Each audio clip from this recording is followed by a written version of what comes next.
Bill Gates is an American entrepreneur, programmer, investor, and philanthropist. He and Paul Allen co-founded Microsoft, which is the #1 software company in the world.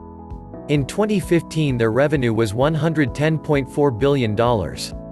Bill Gates is the second richest man on earth with a net worth of $100.6 billion. He was the CEO of Microsoft until January 2000. Currently, he is the technology advisor to CEO Satya Nadella. He focuses a lot of his time on the Bill and Melinda Gates Foundation. That is why he has taken a less demanding role at Microsoft so that he can focus more on philanthropy. Early life: Bill Gates was born in Seattle, Washington on the 28th of October 1955. His father is William H. Gates Sr. and his mother is Mary Maxwell Gates. He has one older sister, Christy Gates, and one younger sister, Libby Gates. At the age of 13, he enrolled in Lakeside School, a private preparatory school. While at that school he took an interest in programming the General Electric system in BASIC and was excused from classes to pursue his interest. He built his first computer program on the General Electric machine. Gates met Paul Allen at the school and they worked together to find bugs in the PDP-10 system belonging to Computer Center Corporation. Gates, Paul, and two other students wrote a payroll program for information sciences in exchange for computer time and royalties. After that it leads on to his school becoming fully aware of his programming skills. He created a program to schedule students in classes. At the age of 17, he and Paul started a venture called Traf-O-Data to make traffic counters based on Intel 8008 processors. Gates graduated from Lakeside School in 1973 and was a National Merit Scholar. He scored 1590 out of 1600 on the SAT. He enrolled at Harvard College in the autumn of 1973 where he met Steve Ballmer. Gates did not have a study plan at Harvard but spent a lot of time using the computers. In 1974 he joined Paul Allen at Honeywell. In 1975 the MIT's Altair 8800 based on Intel's 8080 CPU was released. Bill and Paul saw this as an opportunity to start their own software company. Microsoft story: in 1975 Gates read an article in the January of Popular Electronics that demonstrated the Altair 8800. Gates contacted MIT's, the creators of the new microcomputer, to inform them that he and others were working on a basic interpreter for the platform.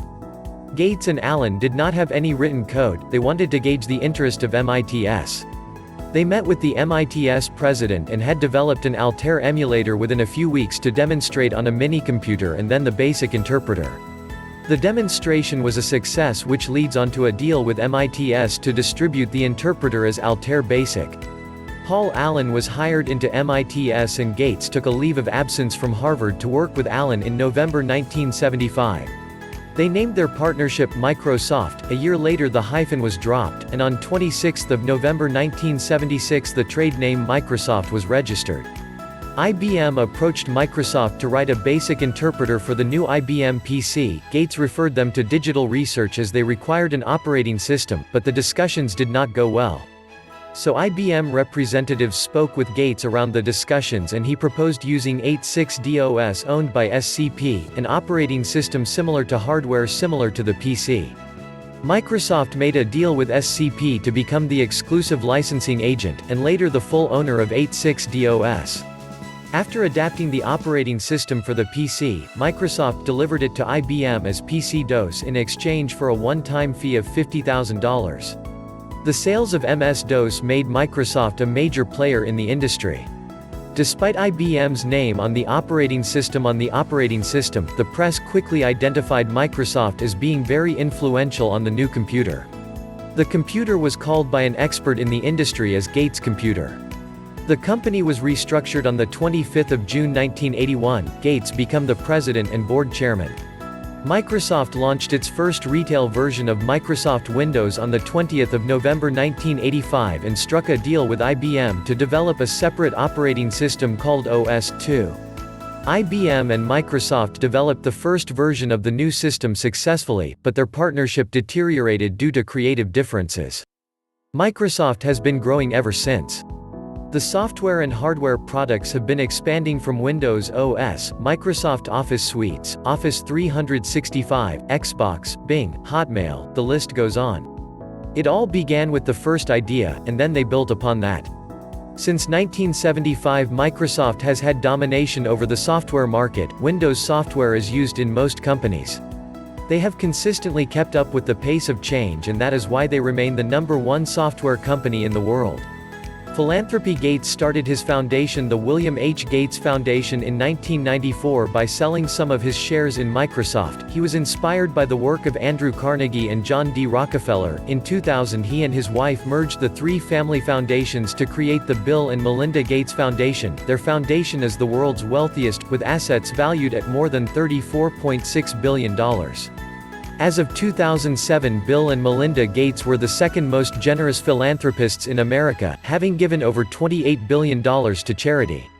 Reading. Bill Gates loves to read books. He is an avid reader. On his personal blog Gates Notes, he has over 150 book recommendations. As a kid, he loved to read, and self-education is one of the traits of successful people. Lessons to take: if he can do it, so can you. Gates did not build the first OS that IBM used. He bought the licensing rights from SCP and then continued to build upon that to create the company that Microsoft is today. You don't have to create something new, you can take a product and improve upon it so that it is excellent. Do something that you are passionate about. Bill Gates loves computers. So find your passion and start a venture around that. Believe in yourself. Help others. I hope his story inspires you to reach for the stars. Nothing is impossible to achieve. Do not look at Bill Gates as if he is superhuman. He is just a man who worked smart and worked extremely hard to get to where he is. He is an example of what one can achieve with the right mindset, team, tools, resourcefulness, vision, and entrepreneurial spirit. May you have the courage to start your journey and persist until you get to where you want to be.